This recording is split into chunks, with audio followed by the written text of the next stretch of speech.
And there seems to have been some concern as to whether your company possesses the ability to actually put on another project for council's approval when you have not adhere to the timeline for the initial project. I think that's what this workshop is all about today, to assure that you have the capabilities of completing a second project when you ran into some difficulties with the initial project. So council does not want to just grant your request for a second if we feel you don't have the ability to complete the first without allowing this to go to the community. I think that's the sole purpose of the workshop, to answer council's questions pertaining to that, not to re-add what has already been granted. If I'm not mistaken, I think that's the purpose of this particular workshop, not to try to go back and make a decision why we finished the first one. It's just a matter of whether you have the ability to complete a second one with some of the consequences you have incurred with the initial one. I think there are questions that our council meeting pertaining to that, and that's the issue before you right now, as far as this workshop is concerned, from my understanding. Right? Yes, sir. So any other questions for Ms. Daniels pertaining to that particular issue? Yes, sir. Hold on just 1 second, sir. I just want to address a little bit of what you said. I oversee our project development. And I think one thing that's important to think about Sylvan Ranch is we are the owners and operators of these assets long term. So we are taking a long-term view of every project that we develop and then construct. And so when we see delays because of unexpected permitting challenges, we are not just going to rush the construction, because at the end of the day, we're going to own that asset. It needs to be a high quality asset for 30 to 40 years, and that's what we're building to. So that's why you'll see some of these delays, is because we're not going to do what some of our competitors might do. That are going to sell this project to an investor at the end of the life cycle. It's us. We're handing it off to Bill's team. Bill's team's handing it off to our asset management team. We all sit together and think, how can we make these the highest quality assets we can? Some of the biggest problems I have with it is some of the sugar coating. When we ask you a question, we won't be able to trust what you tell us. And I'm not at that point. And a few other ones up here are as well. You've been in front of us twice, last meeting and this one. You made some comments. We have a saying around here, if you put lipstick on a pig, it's still a pig, no matter how much lipstick you use. And what that means is, some of the things you've been telling us, you said last meeting, as well as this meeting here, at the very beginning, you go back to your first slide. One of your first slides that you put up, you have all the contractors listed there. Blue Ridge Power, you mentioned that they were hired to do the design, and that was it. Is that it? That's all they were hired for. I already know the answer to the question. We had a turnkey contract with Blue Ridge Power. And what does that mean? So, appreciating that there's some clarity probably necessary, we refer to it as EPC, engineering, procurement, construction, design, build, those types of things. This was a full EPC contract that we had in place with Blue Ridge Power. Not sure what you just said.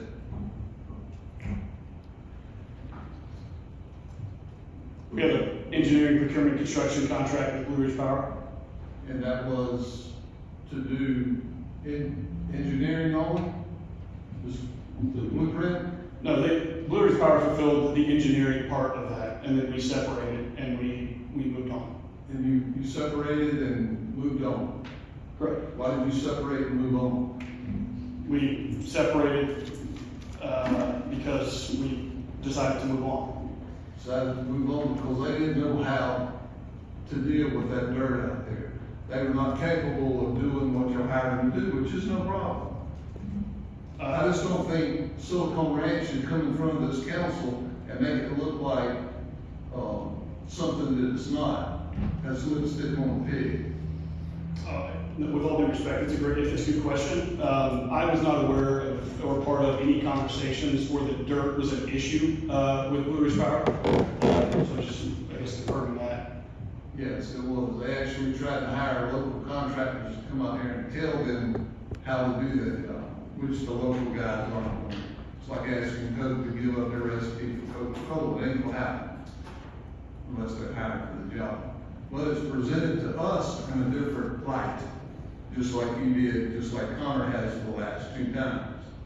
And once that happens, how many other things have been told to us like that? Well, I'm pretty excited about the contractor we have in place that has. Oh, there's no doubt. applications. I would think they're more than qualified to do it. But let's move on. And then there's another contractor after that. Overland and Black and Beach, what were they hired for? Overland Contracting is a company owned by Black and Beach for merit and open shop work. Overland Contracting was contracted to build the substation, foundations, as well as the switchyard rack. That was it? That was it. That's not what their email was sent out. Do you have the email? I'm sorry. It was sent to some of the contractors that they were dealing with, that Silicon Ranch decided to go in a different direction, and that the ones that Black and Beach was working with would no longer be needed. But I appreciate their help. I assume that was part of the bid process. So when we solicit bids to do work, I mean, we go to several contractors to understand what pricing, schedule, things like that look like. So obviously, when contractors receive those, they need to price the large portions of the work to understand what they should bid. And Black and Beach was one of those contractors we talked to. The Black and Beach was not hired to do any of the work that LPL was doing then, or Shackleton construction. No, their scope was strictly for the areas, the pictures that you saw previously. The stormwater problem that you're gonna have out there till the last day that you own that property, where is this water being funneled to? So your question to the water, there's no doubt that there's water out there. There was water before we started out there. So you're right, that's the conditions of the site. One thing I do want to highlight is we have experience, very extensive experience working throughout the Southeast.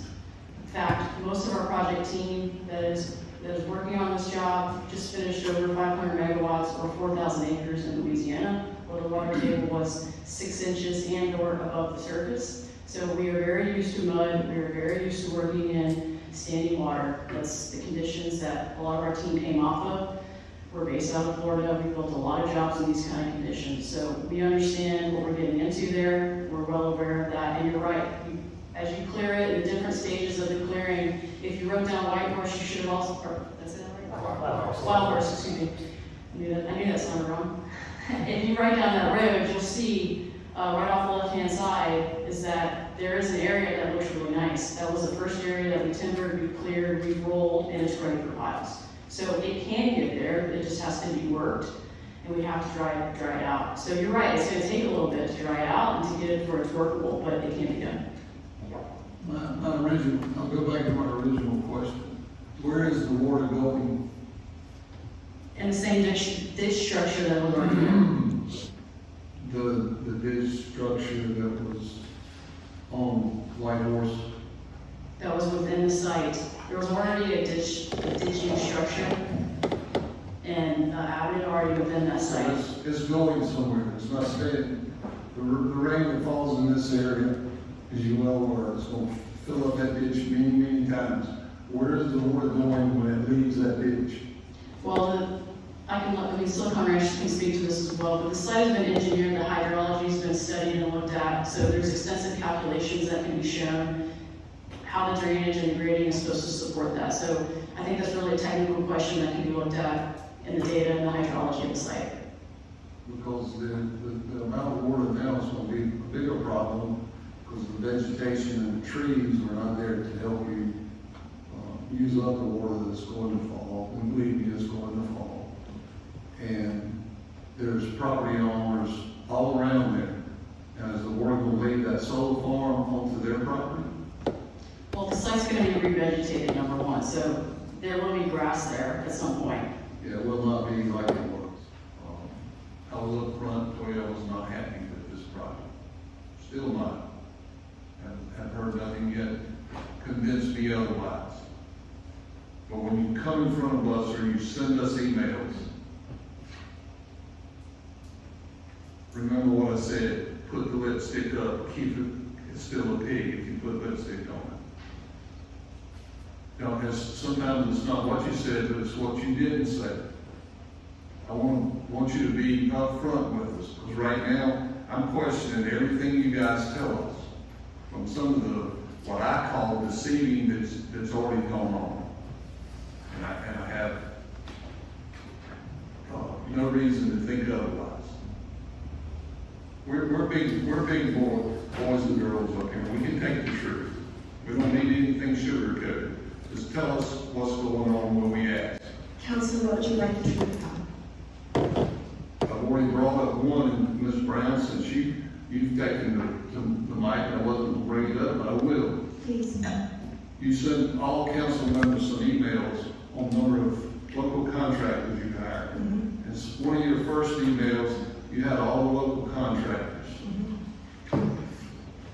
B&B, B&C, L&L, N.W. White, Ben Cox, LLC.